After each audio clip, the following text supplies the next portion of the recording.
بات نبی علیہ السلام نے حجۃ الوداع کے موقع پہ بھی فرمائی کہ اے لوگو فإن دماءکم و اموالکم و اعراضکم، بے شک تمہارے خون، تمہارے مال اور تمہاری عزتیں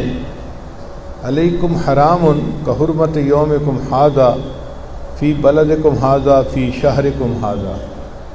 اسی طرح حرام ہے جس طرح یہ جگہ، یہ مہینہ اور یہ آج کا دن حرمت والا ہے، اسی طرح مسلمان کے جان، مال اور عزت آبرو یہ بھی عزت والی ہے۔ کوئی بندہ کسی کی عزت پہ ہاتھ نہیں اٹھا سکتا۔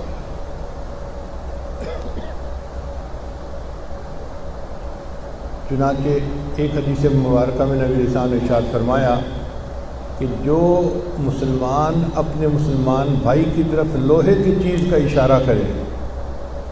لوہے کی چیز سے مراد بھی ہو سکتا ہے، چھری بھی ہو سکتی ہے،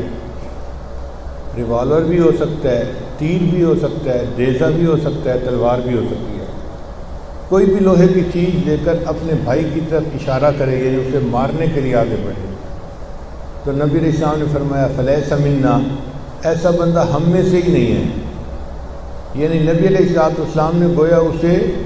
اپنے امتی ہونے سے ہی نکال دیا کہ میرا اس کے ساتھ کوئی تعلق ہی نہیں، اس نے مسلمان کو لوہے کی چیز سے اشارہ ہی کیوں کیا۔